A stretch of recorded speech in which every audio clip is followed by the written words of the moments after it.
नमस्कार दोस्तों। सहायक कुल सचिव साक्षात्कार के भाग 5 में आज हम लोग विश्वविद्यालय का जो एक्ट है, उत्तर प्रदेश राज्य विश्वविद्यालय 1973, उत्तर प्रदेश राज्य विश्वविद्यालय अधिनियम 1973, यूपी स्टेट यूनिवर्सिटी एक्ट 1973, इसमें कुछ शब्दों का प्रयोग किया जाता है। इसके चैप्टर 9 में अधिनियम, परिनियम, अध्यादेश और विनियमन, रेगुलेशन, इन शब्दों का प्रयोग किया गया है। और कई बार उत्तर प्रदेश लोक सेवा आयोग में असिस्टेंट रजिस्ट्रार और रजिस्ट्रार के इंटरव्यू के समय इंटरव्यू बोर्ड के द्वारा, जो कि विभिन्न विश्वविद्यालय के रजिस्ट्रार और कुलपति इस इंटरव्यू बोर्ड में एज एक्सपर्ट के रूप में आते हैं, इन शब्दावलियों के बारे में पूछ बैठते हैं। जैसे पूछ देंगे कि आप बताइए स्टैट्यूटस किसे कहते हैं, सांविधिक हिंदी में कहते हैं, और परिनियम हम यूनिवर्सिटी एक्ट में परिनियम शब्द का इस्तेमाल करते हैं। और पूछ देगा कि स्टैट्यूटस क्या है, या कह सकता है कि अध्यादेश के बारे में बताइए, ऑर्डिनेंस के बारे में बताइए।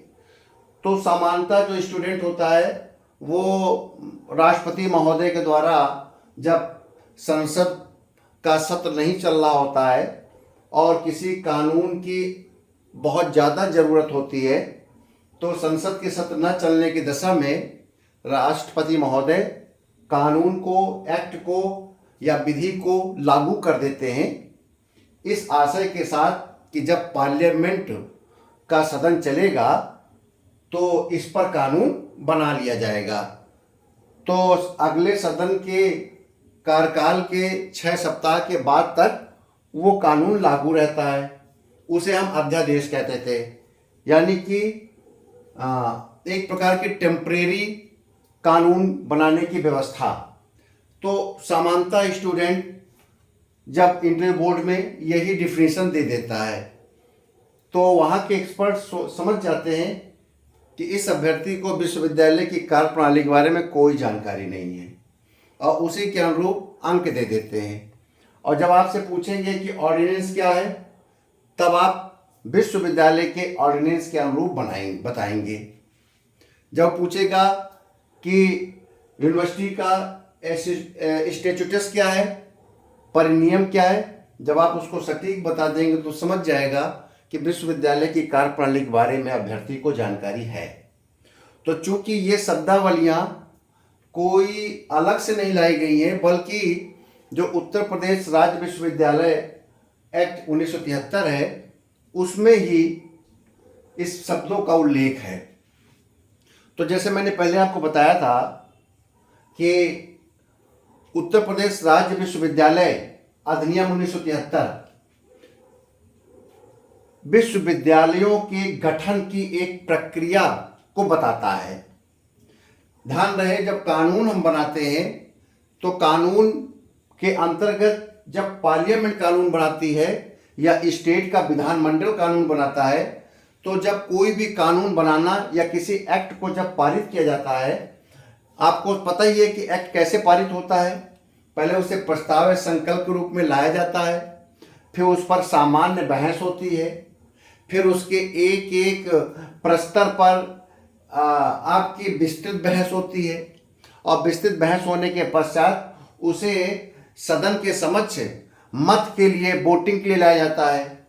यदि सदन एक मत से राय हो जाता है तो यस और नो पर निर्णय कर लिया जाता है, और जब यस और नो के आधार पर, यस बहुमत के आधार पर होता है, तो वो जो आपका रेगुलेशन लाया जाता है, यानी कि बिल लाया जाता है, वो बिल एक्ट में बदल जाता है जब उसे पारित कर दिया जाता है और राज्यपाल महोदय उसे स्वीकार कर लेते हैं।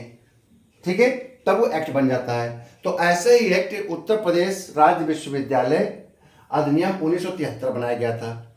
इस एक्ट के द्वारा ये कहा गया था कि राज्य में, उत्तर प्रदेश राज्य में जो भी विश्वविद्यालय 1973 एक्ट के अंतर्गत बनाए जाएंगे, उसका इस प्रकार से ढांचा होगा। तो उसके अंतर्गत एक उन्होंने ढांचा तैयार कर दिया था और स्केलेटन बना देता है। जो एक्ट होता है वो बहुत चीज़ें लिखता है स्वयं, और बहुत चीज़ें समय के अनुसार जो परिवर्तन हो सकता है उसके लिए सरकार को छोड़ देता है, कार्यकारी एजेंसी को छोड़ देता है। ये कह देता है कि शासन समय समय पर इस पर स्वयं निर्णय लेगा। जैसे वो कह देगा कि विश्वविद्यालय के संचालन के लिए निम्नलिखित पदाधिकारी होंगे। उसका एक कुलाधिपति होगा, कुलपति होगा, रजिस्ट्रार होंगे, वित्त अधिकारी होंगे, संकायाध्यक्ष होंगे, विभागाध्यक्ष होंगे, प्रॉक्टर होंगे, प्रो बीसी होंगे, डीएसडब्ल्यू होंगे। ऐसे वो कह देगा ये पदाधिकारी होंगे। इनके क्या कर्तव्य दायित्व हैं, इन संकायों का कैसे निर्माण किया जाएगा, उन डीन्स का, उन कुलानुशासक का, प्रॉक्टर के क्या कर्तव्य दायित्व होंगे, इसके बारे में सरकार निर्णय लेगी या विश्वविद्यालय स्वयं इस पर अपनी कार्रवाई करेगा। ठीक है, मान लीजिए ये चीजें उन्होंने छोड़ दिया आपके सरकार के ऊपर, शासन के ऊपर, अथॉरिटी के ऊपर। आप लोग कॉम्पिटिटिव स्टूडेंट हैं तो इसको हम लोग कहते हैं अधीनस्थ विधायन, डेलीगेटेड लेजिस्लेशन।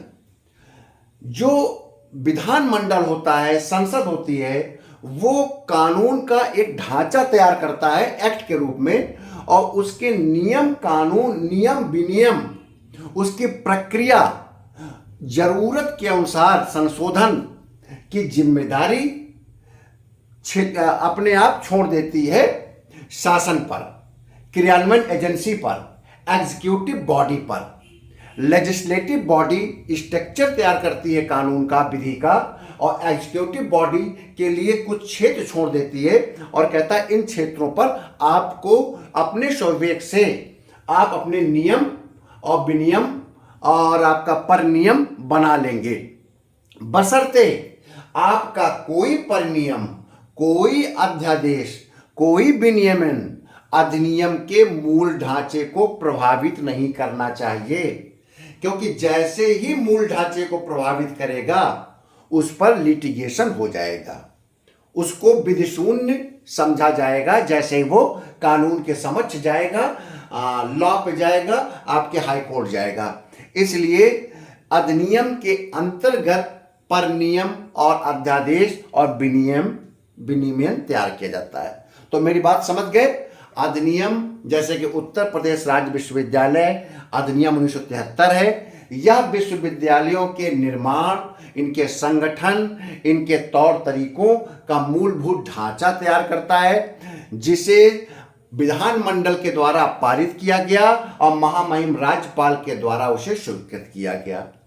तत्पश्चात और तब ये कानून बन जाता है। फिर क्या होता है कि जैसे हम किसी विश्वविद्यालय की स्थापना करते हैं, मान लीजिए अधिनियम बना दिया गया और उसके बाद जब विश्वविद्यालय बनाया जाएगा, कोई भी विश्वविद्यालय, माँ शाकुंभरी विश्वविद्यालय हो गया, माँ पाटेश्वरी विश्वविद्यालय हो गए, या जननायक चंद्रशेखर विश्वविद्यालय बलिया हो गया, तो जैसे ये विश्वविद्यालय का सृजन किया जाएगा तो परिनियम बनाया जाएगा, स्टैट्यूटस, और सबसे पहली बार प्रथम परिनियम बनता है। ठीक है, तो अधिनियम जो है वो एक प्रकार का ढांचा है, वो एक प्रकार का कंकाल है, जिसका पूरा स्ट्रक्चर बना दिया कि इसमें किसी विश्वविद्यालय के निर्माण में इस प्रकार के तौर तरीके होंगे, ये पर्सनालिटी, ये व्यक्ति, ये विभाग, ये संकाय होंगे, और किन किन क्षेत्रों पर सरकार की अनुमति ली जाएगी और किन किन क्षेत्रों पर विधानमंडल की अनुमति ली जाएगी। ये एक्ट हो गया, आपको एक ढांचा दे दिया।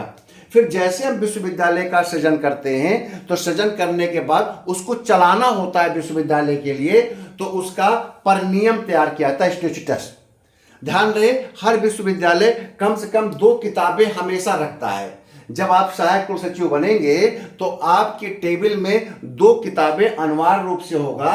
एक होगा उत्तर प्रदेश राज्य विश्वविद्यालय अधिनियम 1973, जो कि आपके विश्वविद्यालय का ढांचा बताएगा, और दूसरा होगा आपकी यूनिवर्सिटी का। मान लीजिए आपका चयन पहले तैनाती हो गई जननायक चंद्रशेखर विश्वविद्यालय बलिया में, तो जननायक चंद्रशेखर विश्वविद्यालय बलिया का परिनियम स्टैट्यूटस एक छोटी सी किताब के रूप में रखा होगा।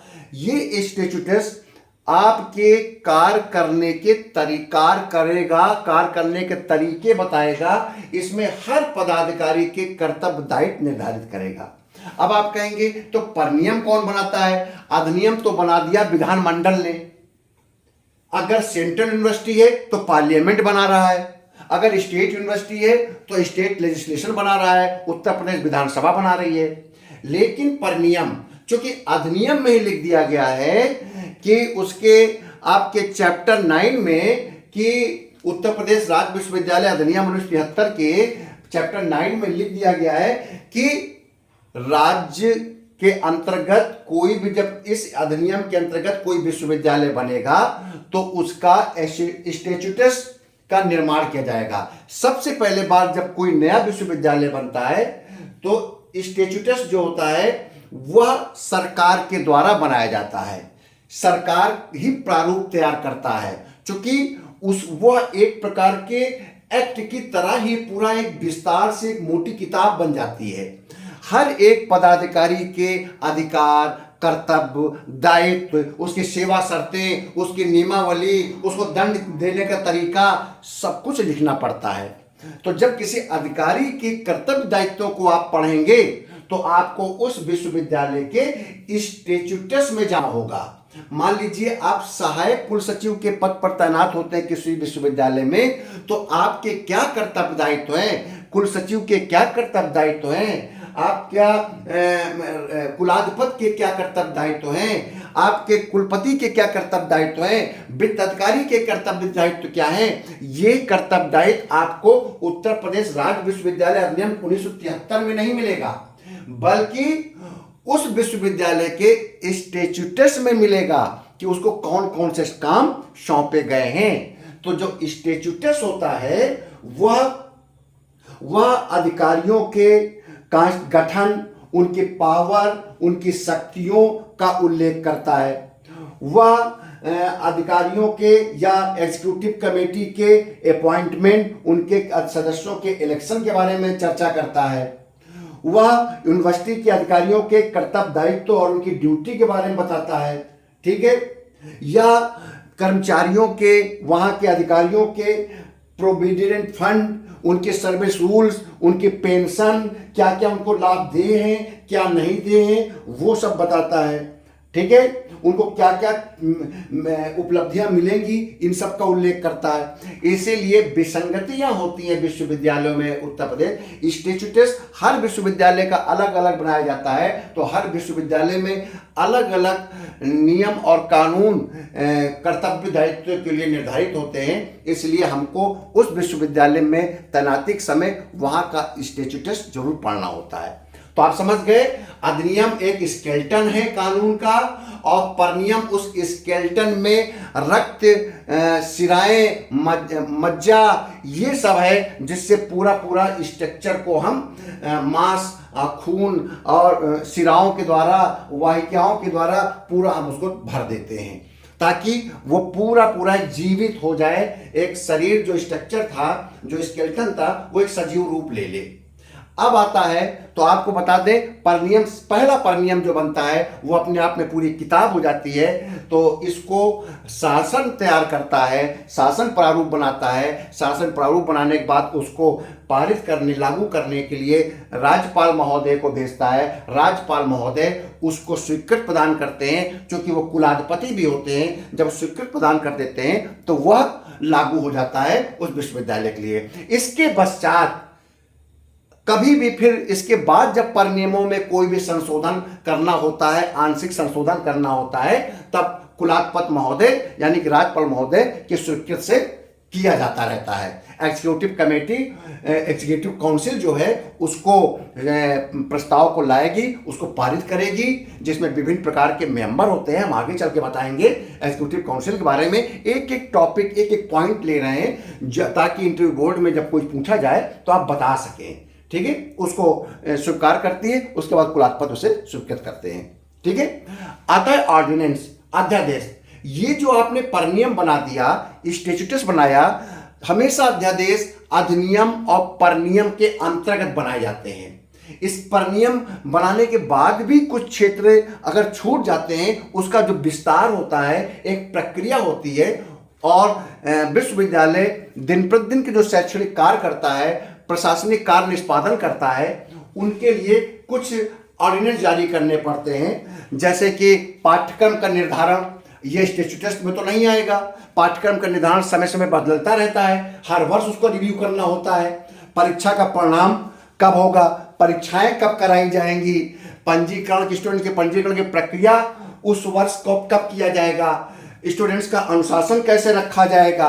तो ये जो रोजमर्रा की प्रक्रिया होते हैं, रोजमर्रा के काम होते हैं, हर वर्ष या 6 महीने में कुछ समय बाद बदलते रहते हैं। तो उसको हम लोग अध्यादेश में, विश्वविद्यालय कानून नियम बनाता है, इसको एग्जीक्यूटिव काउंसिल स्वीकार करती है। इसको समानता, चूंकि शिक्षा का क्षेत्र है विश्वविद्यालय, तो आपका जो एकेडमिक काउंसिल है इसे ड्राफ्ट करती है सामान्य प्रक्रिया के संबंध में। एग्जीक्यूटिव काउंसिल उसे स्वीकार करती है और कुलाधिपति महोदय यानी कि राज्यपाल महोदय उसको अपनी स्वीकृति प्रदान करते हैं, तब ये ऑर्डिनेंस लागू हो जाता है। ठीक है, इसमें जैसे विद्यार्थियों का प्रवेश कैसे होगा, नामांकन कैसे किया जाएगा, सभी उपाधियां, डिप्लोमा आदि कैसे दिए जाएंगे, छात्रवृत्तियां कैसे, कौन कौन सी छात्रवृत्तियां दी जाएंगी, कौन कौन से छात्रवृत्तियों को लागू किया जाएगा। ठीक है ना, ये सब आपका जिस कन्वोकेशन प्रोग्राम होता है ये कब किया जाएगा, इसमें कौन कौन से पुरस्कार या अवार्ड दिए जाएंगे, ये अध्यादेश के द्वारा जोड़े जाते रहते हैं।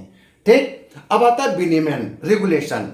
रेगुलेशन आपके स्टैट्यूटस और अध्यादेश को लागू करने का एक तरीका है, यह एक क्रियान्वयन करने का तरीका है। इसे आप एसओपी भी कह सकते हैं, स्टैंडर्ड ऑपरेटिंग प्रोसीजर। ये विश्वविद्यालय स्वयं अपने काम को करने का एक व्यवस्थित तरीका निर्धारण करता है। और जैसे कि हम किसी भी काम को कैसे फाइल रखी जाएगी, कैसे फाइल खोली जाएगी, कैसे किसी काम को आगे बढ़ाया जाएगा, कैसे कोडिंग की जाएगी, कैसे डिकोडिंग किया जाएगा, ये एक प्रकार का एसओपी है। ये एक प्रैक्टिस है दिन प्रतिदिन के काम करने के लिए। रेगुलेशन विश्वविद्यालय बनाता रहता है, इसके लिए कुलाधिपति महोदय की आवश्यकता नहीं होती है, बल्कि एग्जीक्यूटिव काउंसिल या कुलपति महोदय अपने स्तर से इस प्रकार के नियम कानून को बनाते रहते हैं। तो ये एक प्रकार का प्रक्रिया है, अधिनियम, परनियम, अध्यादेश, विनियम। मुझे पूरा विश्वास है इसके बारे में आपको जानकारी अच्छी लगी होगी तो मेरे इस वीडियो को लाइक करिए, सब्सक्राइब करिए और ज़्यादा से ज़्यादा लोगों को इसे फॉरवर्ड करिए। आप सभी को शिक्षक दिवस की बहुत बहुत बधाई। धन्यवाद।